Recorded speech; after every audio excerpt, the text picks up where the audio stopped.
皆様こんにちは。いつも動画のご視聴誠にへいよー。本日はですね、何やらね、ちょっとキューブが届いたので見てみようと思います。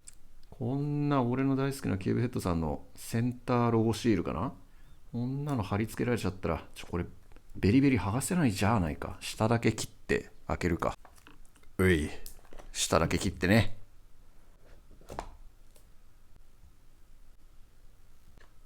いつもの感じですね。さすがに今回は限定品なのでアクセサリーボックスは見ねえ。さあ、いつもの箱ですかね。今回はなんかモーユーさんのこの互い違いとかそういうのではなく、こことここだけで開けるみたいな感じになってますね。じゃあオープンしていきましょうか。観音開きでゴー。こっちも開けねえとダメじゃねえか。しっかり互い違いになってたわ。くれぐれも観音開きはしないように。はい。というわけで、こちらのフェローコアですね、2026年モデルでバージョン2となっているんですよね。フェローコアバージョン2。これは UV モデルとフロステッドの2つのモデルがあって、表面加工が違うだけで、あと内部のやつは全部一緒という感じになってます。いや、何新しいキューブ買ってんだっつう話なんだが、私が好きなキューブはですね、できれば今内部ブラックの方がいいんですよね。ブラックとはいかねえまでも黒っぽい中身じゃねえか。いやいや、最近のキューブっていうのはですね、プラスチックの軸のコアで信頼性が全然ない。なので私はこういったね、鉄のコアが使われてるやつの方が私は好きなんですよね。しっかり鉄のコアが入ってるじゃねえか。とは言ってもですね、11もいいキューブではあったんだけれども、ちょっと磁石が弱すぎてですね、こんな感じで鬼のオーバーランをしまくるみたいな。重たい潤滑剤で調整しないと安定して回せないなみたいなところがあったんだよね。磁石結構強えじゃねえか。なぜか私が求めているものが全部詰まったキューブというのがここにいてですね、せっかくちょっとパーツを取ったんで11と比べてみましょうか。最大の変更点としてはやっぱ軸のコアっていうところですよね。フェローコアっていうのが鉄のコアというやつでね、中を見てみるとですね、基本的には11と全く同じ作りになってるんですが、コーナーピースのコアマグネットの突き出具合が全然違うの分かります？こことここで。これによってコアの引き付けというのが強くなってるというところですね。で、私のこの11のやつはスプリングタイプの8マグネットなので、ここに磁石が入ってないんだけれども、やっぱりオートホーミングとかね、そういった磁石の強弱っていう、コアマグネット側の磁石がかなり強さが違っているよというところですね。で、あとは、ここの面の磁石もですね、多少こっちの方が強くなってるように感じますね。ここの磁石が強いだけでそういう風に感じているのか、それとも面が強くなっているのかと言われると、面が強くなっているというような、感じでしたね。全然違う。全然違います。以前私がこのキューブがいいよっていう動画で紹介した時も、この YS3M とかっていうのはちょっと弱いよというように表現をしてて、本当にキンキンまでずっと弱いと思ってたんですが、それはですね、ここのスプリングとかマグレブとかの調整によって面の感触っていうのがすごい変わるなっていうことに気づいてですね、結論を申し上げると、コアマグネットの強さは弱なんだけど、面のマグネットは中くらいでしたね。これは弱っていう感じではないです。弱はもう完全にこっちなんで。ゆるゆるにすると、面の磁石そこそこあるねという感じで。だからエムレツとかがね、すごく重たいっていうのがあると思うんですが、これとこれはですね、はっきり言って全然違います。こっちの面の磁石っていうのは絶対強くなってますね。それぐらいはっきり違うので。なので、コアマグネットの磁石と面の磁石というのを両方強くしたよというキューブがこちらになってますね。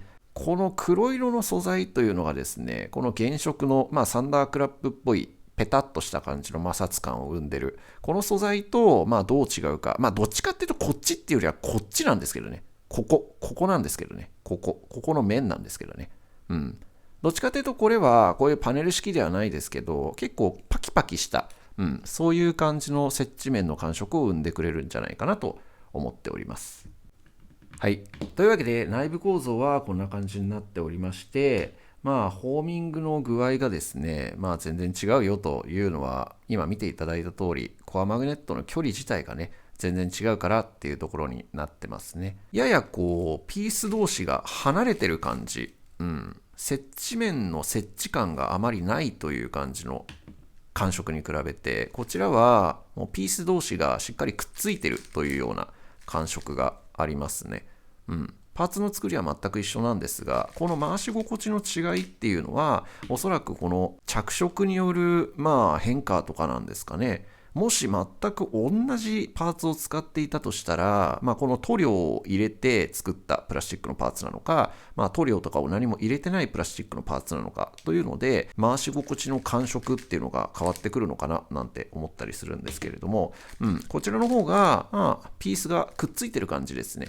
こっちの方がどっちかっていうとこうピースが離れてる感じの回し心地の違いがありますね。はい。というわけで、実際このキューブというのは回しやすいのかどうかというのをちょっと見ていこうと思いますが、この時を待っていたのさ。潤滑剤全く入れてないんですよ。なので、この子とこの子に全く同じ潤滑剤。グラちゃんかな。グラビタスを爪楊枝の先ぐらい突っ込んであげて、で、特にこっちは磁石が弱いので、グラビタスを入れることによって安定して回るようになると思うんですよね。接地感っていうのがグラビタスを入れることによってこの子はなお良くなると思うので、この子はスプリングタイプなんですよね。にしては回転めっちゃ軽いんで、ブレーキをかけるという意味でグラビタスですかね。それをぶち込んでいこうかなと思っております。いやー、スーパーはにっちゃってもいいんだけどさ、スーパー V2 にですね、レビューの時に爪楊枝の先の分だけ入れたあの状態がこれと回し比べると結構良くて、回転はこっち潤滑剤全く入れてないんでやっぱ軽いんですけど、これよりも少しブレーキがかかってる感じ。重いとかではなく、いい感じにブレーキがかかってるなっていう風な仕上がりにしてくれたんですよね。だからそうね、できれば同じ条件にしたいんで、今回はグラチャンでいきましょうか。グラチャン使って、かなり回し込んだり、掃除したり、そういったのとかで、こっちどうかなみたいなのがあったら、こっちをまた今度試してみようかなっていう感じですね。今回はグラチャンでいきましょう。これぐらいね、つけておきましょう。こんなもん。おいよ。回し込んでみてどういう風になるかなというのを見ていきたいですね。回し込んでみてって言っても、今回はね、ちょっと潤滑剤をぶち込んで、慣らしていって、どんな感じの回し心地かなというのがね、分かればいいなというので、回し込んでみるのはまた後日動画を出してみようと思うんだけれども、じゃあちょっと、グラちゃんをぶち込んで馴染ませていきましょうか。初期設定は1の1になってましたね。この上の白い歯車のやつっていうのは下の数字のところが設定になるんで、なので1って数字が見えてたら1です。8っていう数字がこの隙間のところに見えてたら8です。で、下の歯車のところはね、この突起の部分、こことここの突起の部分に合ってる数字が設定になっているので、そこのところがセッティングの値だよということですね。11の一番緩い設定になってましたね。回し込んでいこうかなとは思うんだけれども、ちょっとメインはこっちで回してみようかな。どちらかというとね、これと比較するよりも、この子と比較した方が正確な比較ができると思う。いきなりもう結論ぶち込んじゃってるけど、本当はね、これとこれで、こっちのキューブはこういうまとまりがあって磁石が強くて、みたいなレビューをするべきなんだろうけど、私はそういう遠回りが好きじゃないので、結論を言ってしまう。V9 です。V9 と本当にそっくりで、磁石の強さとか、あとはこのホーミングの感じですね。これは二重マグネットになってるんですよね。コアが多分二重マグネットなんですよ。で、エッジにも磁石が入ってて、コーナーにも磁石が入ってる。で、これは8マグネットで、エッジにも磁石が入ってて、コーナーにも磁石が入ってる。コアが全反発なのか、それとも8マグネットなのかという違いで。で、ここはね、スプリングかマグレブかという違いがあるんだけれども、今こっちはね、潤滑剤とかがほとんど入ってないような状態なんで、初期状態みたいなね、スコンスコン吸着するっていう感じですが、グラちゃん突っ込んだんで、ちょっとぺったりしてますね。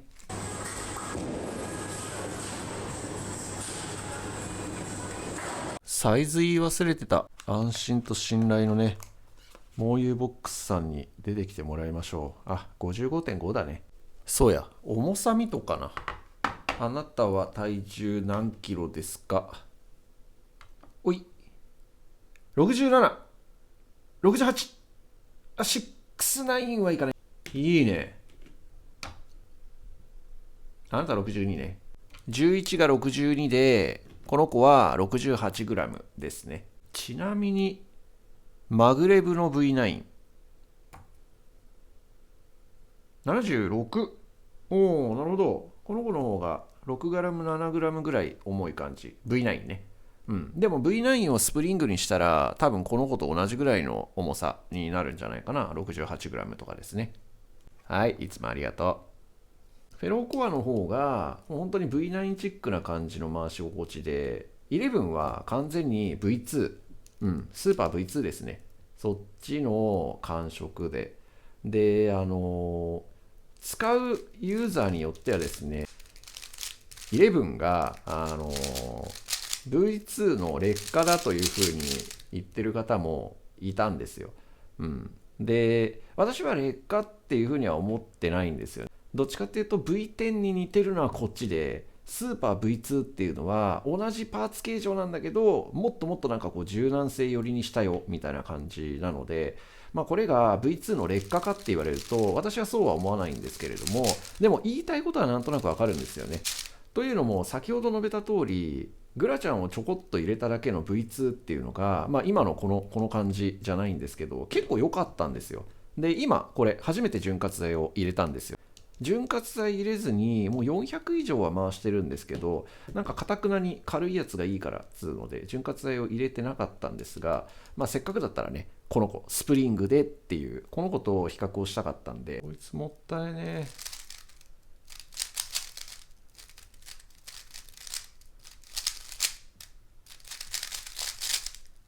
何これ、指指がゆるいな。あ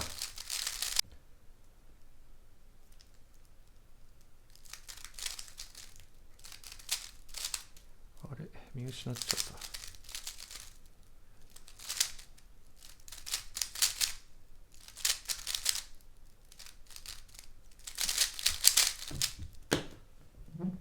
ゆるいな。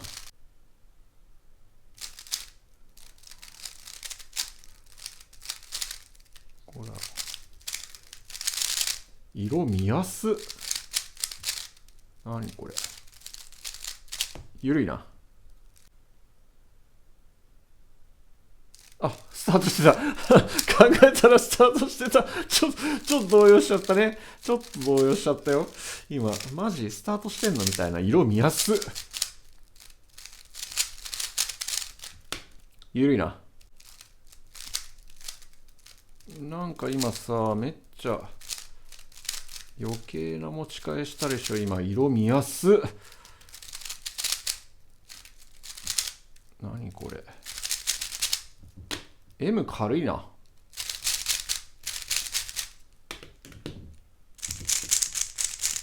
うん。M めっちゃ軽いな。ぐんぐん戻るな。うん。同じ感じだな。全然戻らないじゃないか。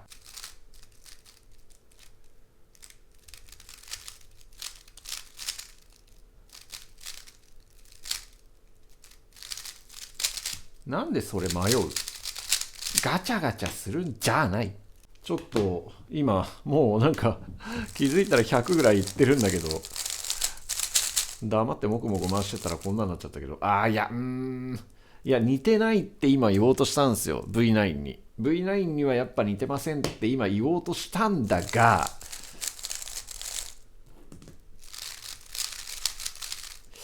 こっちの方がちょっとパーツの中身がさらに詰まってない感じ。もともと V9 って YS3M とかに比べるとちょっとこう中身が詰まってないゴソゴソした軽い感じの手に返ってくるフィードバックというか、そういった感触があるキューブだよねみたいなお話をしてたんですけれども、それよりもさらにこの11寄りみたいな感じですね。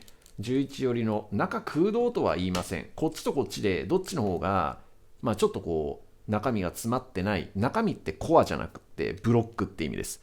中身が詰まってない回し心地かって言われるとこっちなんですよ。これとこれで比べると。なんだけれども、これとこれ V9 とフェローコアで比べるとこの子の方が中身が詰まってない感じですね。今もうほんとずっと全く浮気をせずにこいつばっかり使ってて、今パッとこれ持ったんですけど、似てないかって言われるとみたいな。ただなんかそのずっとフェローコアを使い込んでてですね、同じキューブというような、あれクロスが入ってないね、そもそも。同じキューブっていう評価をしたんだけれども、同じではないね、やっぱり。ちょっと違いはあるんで、だから、そうね、フェローコアの方が、どうですかね、やや、指のスピードが速い人とかは、どれ使ってもうまいんだけど、こっちの方が多分いいんじゃないかなって思います。パーツが軽いんで。やっぱりなんかね、コアの中心の部分にしっかり重みがあるっていう感じで、ちょっとこれとは違うんですよね、感触が。この子、今ずっと回してねえんだけど、一回も回してねえんだけど、ちょっとこの子も一回回してみるか。この子を回してみるとですね、なんかそんなに、マグネットはただ弱いだけで悪くはねえんじゃねえかみたいな感じのキューブではあるんですよね。だから、何これ。なんだろう。あれ、フェローコアをずっと使い続けたからかわかんないけど、11も結構いいなみたいな感じになってんな。ちなみに、11のまんまです。この子は13。で、V10 がですね、11の設定なんだけれども、この子、今100回ぐらい回してて、4回ぐらいピボットしました。これ、私が手崩しでやってるピボットが2回。で、ワイパームを回そうとした時のここのグリーンっていう、この初手のグリーンっていうピボットが2回。ピボットはね、11だからね、結構しちゃうかなっていうのは、でもこれも一緒だよね。ガチで使っていくんだったら調整は締めた方がいいんですが、以前もお話しした通り、もうめちゃめちゃゆるゆるキューブを今使ってるんで、11でもちょっと回せちゃいますね。このキューブ、なんかちょっと面白かったです。ずっと回してて、V9 だなって思ってたんですが、やっぱりそれはね15秒とかそれぐらいで揃える私の指のスピードとかの人の感想であって、実際はこれをスプリングに変えたら多分この重さは同じぐらいになるでしょうし、この接地面の感触、やっぱこっちの方がなんかマグレブなのでこの辺の摩擦感がないよねみたいな感じはあるんですよね。こっちの方がやっぱここですね、ここのところ、これ全反発してるはずなんですよ。8マグネットも8マグネットで8のマグネットのここのところで反発っていうのはあるはずなんで、だから反発は反発でしてるっちゃしてるんですけど、20マグネットなんかにわざわざしなくってもね、ここでくっついてここで反発してっていうのがやりたいからこの足に磁石をつけたっていう感じなので、こんな感じでここでこうやって反発はしてくれてるっていうのはあるので、条件一緒なんだけど、やっぱここでねこんな感じ全く動かないっていうのは、やっぱスプリングがねギュッてこの中で、摩擦を生んでるから、この辺ではこうやって全く動かないんですよね。なんだけれどもこの辺だとコーナーのコアマグネットが強いから、こんな感じでグッて引きつけてくれるんですが、一緒ではないですね。やっぱりないんだが、最も似てるキューブはって言われたら V9 です。11ではないね。11には似てないな。ただし、11のコアマグネットの足に、1ミリ ?1 ミリだったっけ ?1.5 ミリじゃないか。1ミリの磁石を追加でつけた場合、これになる可能性がありますね。これバネだから。なので、これ1ミリの磁石とかつけたら、これに似たような感じになるとは思うんだけれども、内部が原色とかの色の見え方の違いと、あとは面の摩擦感ですね。これ別に嫌いじゃないんですけど、なんかこの子はこのパキパキした感じ、やっぱ以前お話しした通り、プラスチックのこういったパネル式だとパキパキしてる感じ、スコンスコンいく感じなんですけど、この子はねなんか中間っていう感じ。このサンダークラップっぽい内部原色のペタッとした感じの摩擦感ではなく、かといってパネル式かって言われると違うみたいな。トルネード V2 みたいなイメージで思っていただいてもいいかもね。静かさとかそういうことを言ってるわけじゃなくてね。なんかこうちょっとしっとりしてる感じ。だけど乾いたパキパキ感はないよみたいな。音の違いだけちょっと取っときましょうか。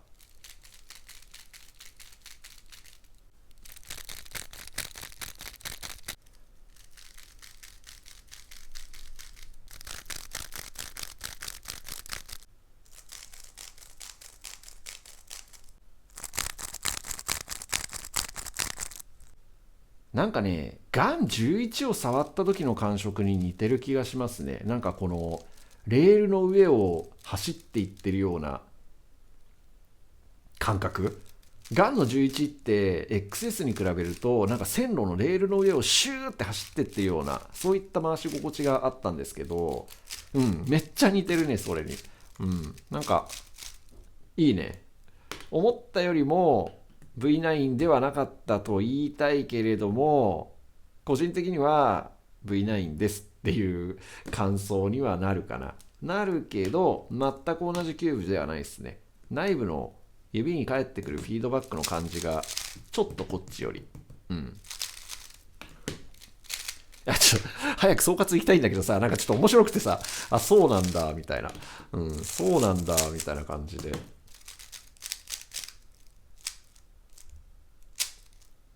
コーナーカットはいつも通りですね。まあ切れるところは切れるよ。45度とか本気でやったらこんな感じで切れるんだけど、まあ基本的には引っかかってる感じかな。それはもうこういうキューブとかと一緒っていうところで。なるほどね。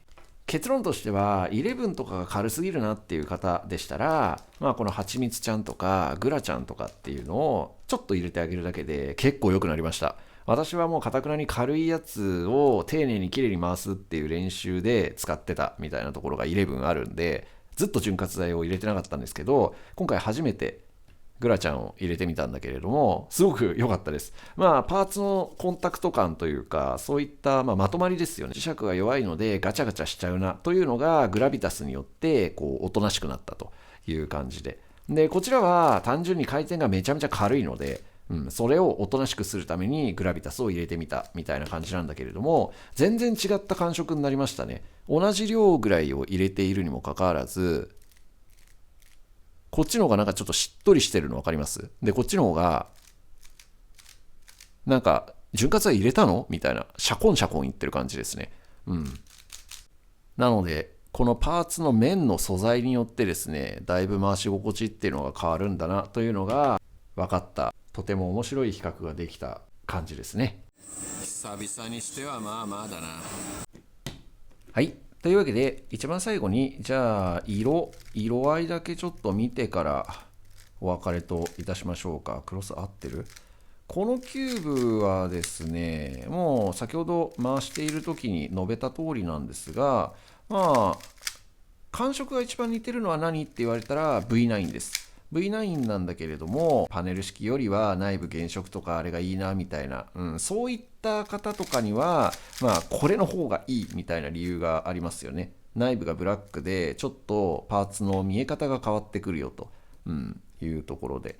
で、冒頭にもね、一番最初お話しした通り、私がこのキューブを作ってくださって最も評価しているところっていうのは、コアを鉄にしてくれたっていうところなんですよね。やっぱね、1000円とか900円とかで、コアを買ってね、ということは、壊れる前提っていうことなんですよ。